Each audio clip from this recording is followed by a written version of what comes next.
1 तारीख को जैसे ही 7th फेज़ का वोटिंग खत्म हुआ, तो जितने भी एग्जिट पोल एनालिसिस करने वाले एजेंसीज़ हैं, तो उन सब ने अपना डेटा निकाल दिया। एक्चुअली होता यह है कि वो लोग पहले से ही एनालिसिस करते रहते हैं। उनका एनालिसिस बेसिकली जैसे सर्वे या फिर दूसरों से इंटरव्यू करना, तो इस तरीके से होता है। तो होता यह है कि जो इलेक्शन कमीशन है, तो वो कहते हैं कि जब एक बार इलेक्शन खत्म हो जाए तभी आप एग्जिट पोल निकाल सकते हैं, उससे पहले आप नहीं निकाल सकते। तो इसीलिए जब 7th फेज़ की वोटिंग खत्म हो जाती है तभी वो निकालते हैं। फिलहाल तो अभी जितने भी एग्जिट पोल्स हैं लगभग सारे वो लोग एनडीए को मेजॉरिटी में ही दिखा रहे हैं, और जिनमें से 10 एग्जिट पोल ऐसे हैं जिन्होंने एनडीए को 350 प्लस करवा दिया है। इनमें से कुछ 3 या 4 ऐसे हैं जिन्होंने 400 प्लस क्रॉस करवा दिया है। अब देखते हैं कि कल क्या होता है।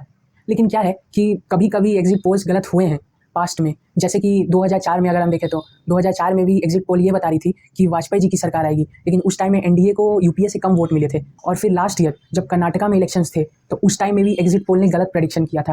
लेकिन मेरा मानना है कि अगर इतनी सारी एजेंसियों ने ऐसा प्रेडिक्शन किया है तो गलत तो नहीं होना चाहिए। और बहुत से लोग बोल रहे हैं कि 2004 के कंपैरिजन में अगर गलत हो गया तो देखिए, उस टाइम में टेक्नोलॉजी उतनी एडवांस नहीं थी, तो हो सकता है उस टाइम में गलती हो गई थी। लेकिन अभी गलत होना ये काफ़ी मतलब कम चांस है। वैसे अगर हम लोग सारे एग्जिट पोल्स को अगर मिलाएं और उन सब का एवरेज लें तो फिर एनडीए को 379 सीट्स आनी चाहिए। मतलब अगर सारे प्रेडिक्शंस का एवरेज लें तो एक्चुअली ये एनडीए के लिए पॉसिबल है, क्योंकि जितनी सीट्स उनकी कम हो रही है नॉर्थ में, उस हिसाब से अगर देखें तो उससे ज़्यादा ही वो साउथ में मेकअप कर सकते हैं। ऐसे चांस है कि बंगाल में भी उनको पिछले लोकसभा के कंपैरिजन में इस बार ज़्यादा मिले, और उड़ीसा में भी चांसेस हैं, क्योंकि लास्ट टाइम उड़ीसा में बीजेडी और बीजेपी एक साथ थे, लेकिन अब बीजेडी जो है वो एनडीए में नहीं है।